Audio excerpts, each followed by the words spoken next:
welcome to a follow along crow pose edition session here with me on my yoga mat. For today I've decided I would love for you to be able to lift off into crow pose. So if you haven't been there yet, this class is the one for you. Also, if you don't understand how to get better at crow pose, follow along and practice these variations with me. For today's class we will need a mat, socks, slippery socks, and a yoga block. And don't worry that my blocks are not the normal size, just a regular yoga block will do. Today I have a bad hair day, so please excuse this. Nevertheless, I'm in a really good mood because I'm excited about the class and that I'm wearing my own crochet top that I made myself. Okay, enough of that. Let's start off with a little bit of a warm-up.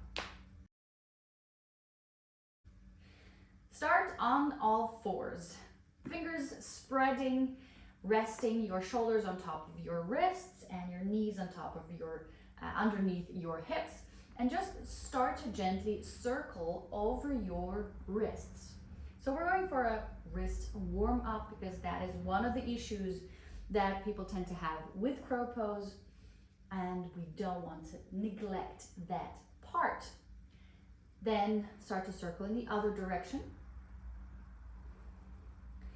And while going for these circles, you can push your hands into the floor. So you're actively pushing yourself back almost, which is one of the main components. When in crow pose, you can push yourself back.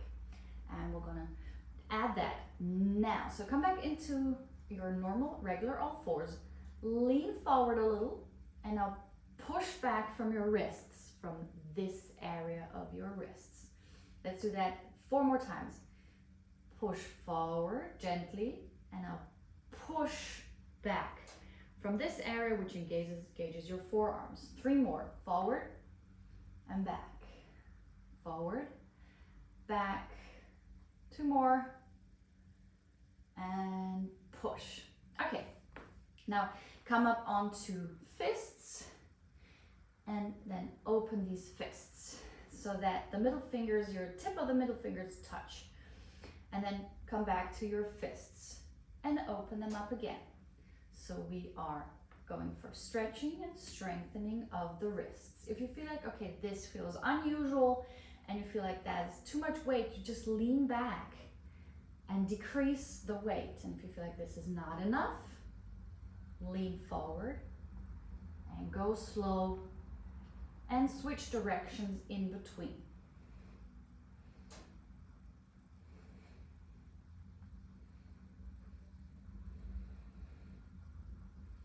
Two more rounds.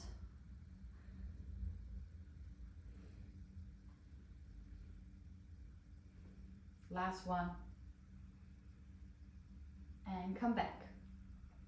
Set your hands back down. And now we'll go for plank walks. So set your forearms down and come back up. Down and back up. This is the principle, but it's too easy with our knees on the floor. So we're going to lift the knees off the floor. And I'll show you the cheated variation. You can try the cheated one with momentum of the hips and then do it without.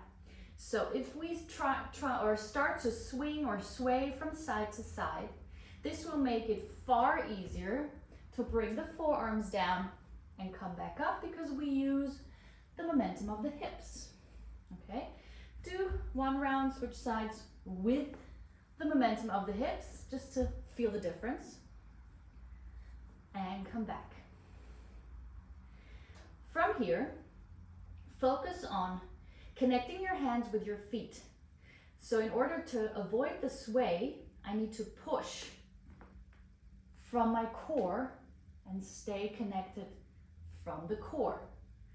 So go for 3 rounds in both directions now without swaying, and hopefully you will feel your core engage.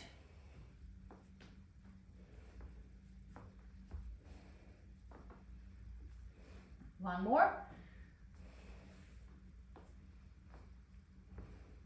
Knees down, push back into child's pose and relax.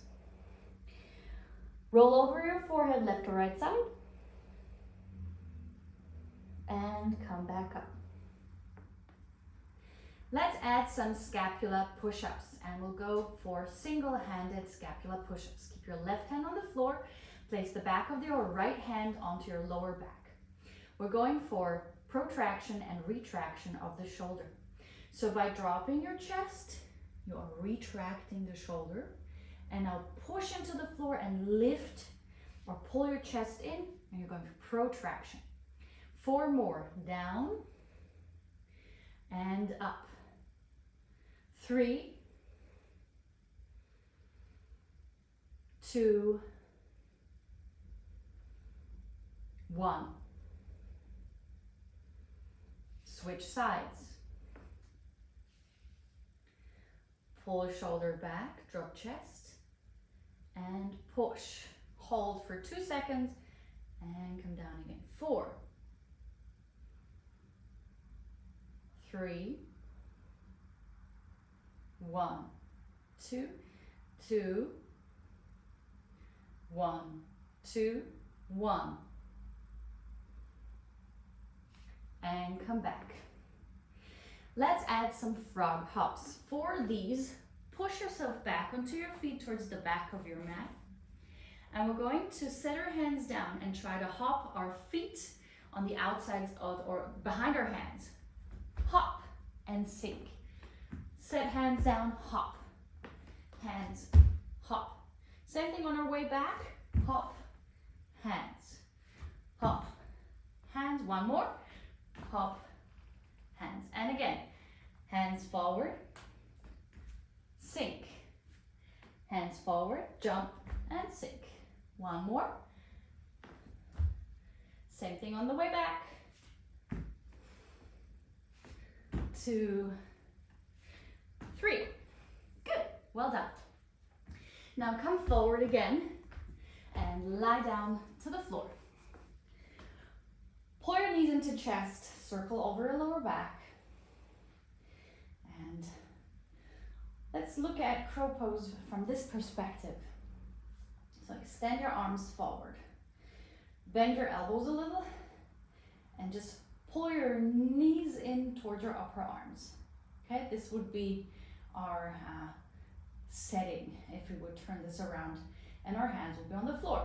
Okay, try to remain your hands here approximately, just for the fun of it. And now slowly extend your legs forward behind you and hold. And then pull your knees in again and touch your upper arms or elbows.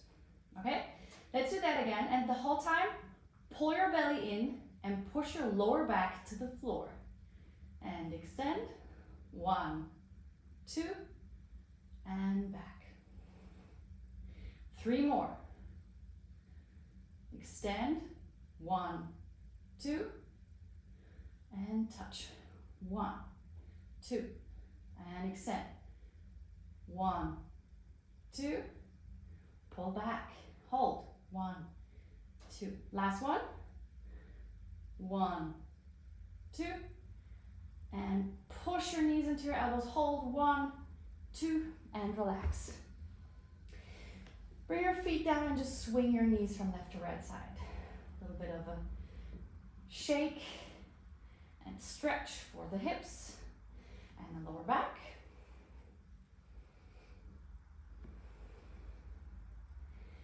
And now extend your arms forward again and just roll up. From here, let's add our socks for a round of sock slides, which will help us get into that core engagement and adductor engagement that we need for a very solid and strong crow. So for this, I'm gonna fold my mat double because I don't need it. I want to slide next to it. So set your hands down, feet back for upper plank. Now round the back and pull your knees in towards the middle between your upper arms and push back. I'll show you the no-no version or no-go version. You don't want to collapse between your shoulder blades or in your hips because it's going to be almost impossible to slide your feet in. So we need to think rounding and pushing to be able to bring our knees in without leaning forward too much. Go for 3 more slides. 2 and 1 and back and knees down. Well done. Come back to your mat and we'll start with our crow pose variations. I'll just unfold this, and for lifting off into crow pose, I want you to lift off from a block. So this is about the height of a normal block. I'm going to take my socks off. And we'll start here. But before we start, I just want you to pay attention to when in crow pose, as soon as your hands come to the floor, think not chest down, but rounding. And also don't think looking back. Instead, somewhere in front of you or even a little further, which will give you less of that feeling you're going to roll forward or fall on your head. Same thing applies to when you're on the block. By bringing your feet onto the block, you already have gained some height, so you will be closer to that point of balance. Okay. Try to bring your armpits over your knees in this squatted position on your block. Your index fingers are parallel, and you're not trying to bend your elbows to the sides. You're trying to, even with bent arms, roll the inner elbow forward. From here, set your hands down, almost underneath your shoulders. Look forward, push round the back.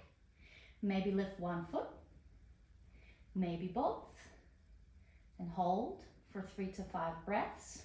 First round.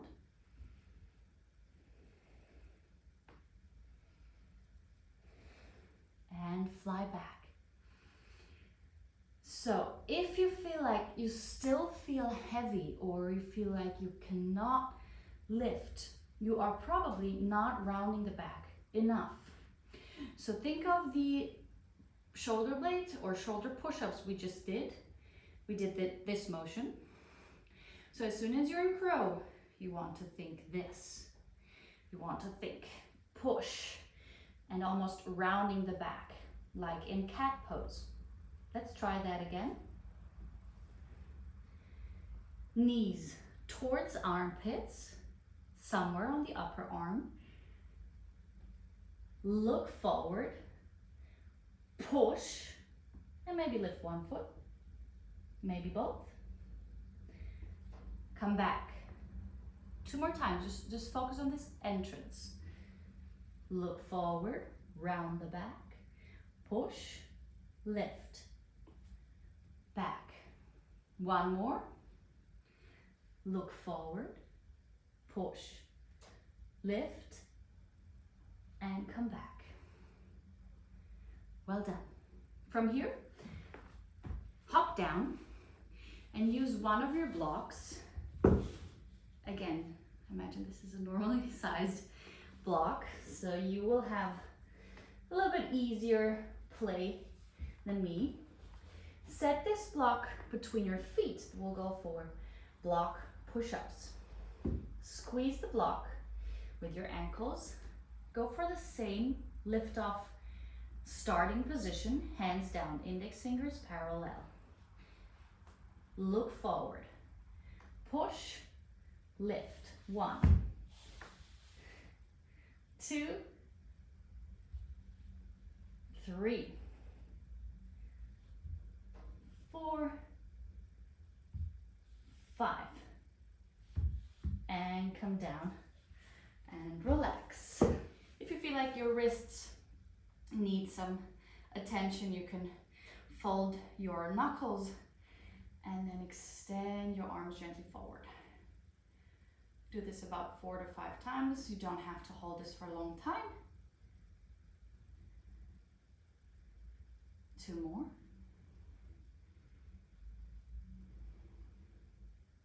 And just shake them out. Okay, we have more crow pose variations that you can try if you manage to lift off. So if you feel like starting from the block helps, you can do that. I'm going to start from the floor just to keep a little bit simpler, because we can go, for example, for toe taps in crow pose. I'll show you from the front. Same setup as we just did, pulling chest in, pushing into the floor, looking forward, lifting off. And now you try to tap the floor with your toe and come back.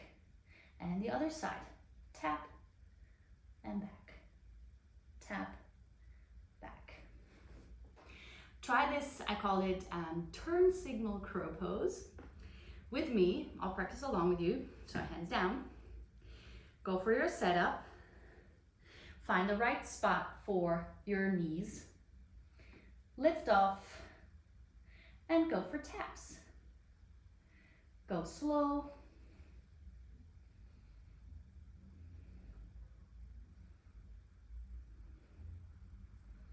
And then come back and rest. And again, if you feel like it, okay, your wrists need some more movement, go for it.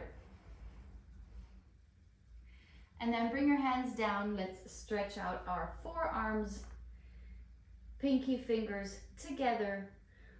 Pull your chest in, pull your shoulders back, and slowly pull back to stretch your forearms. Let's hold this for 5 breaths.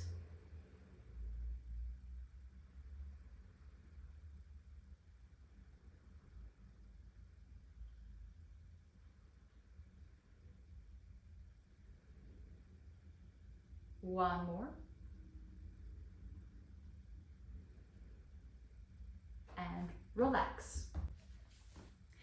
I hope that you managed to lift off both feet maybe. If you're still in doubt, let's take a look at the most common mistakes so you can memorize the do's instead of the don'ts. Most common issue that I see people doing is not resisting gravity.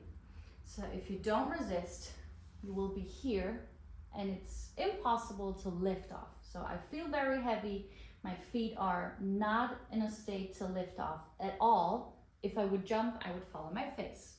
Now, look at this in comparison to what we need. We need to have that lifting, sucking, pulling, pushing action that maybe you felt when you did the sock slides as well. So imagine you're doing those sock slides in your head, pushing, leaning, looking forward, and lifting. I hope you learned something. I hope you had that experience of lifting off. If you have more questions, please add them into the comments and I'll reply as soon as I can. And don't forget to like, subscribe, you know the game, and I'll see you next time. Happy practicing.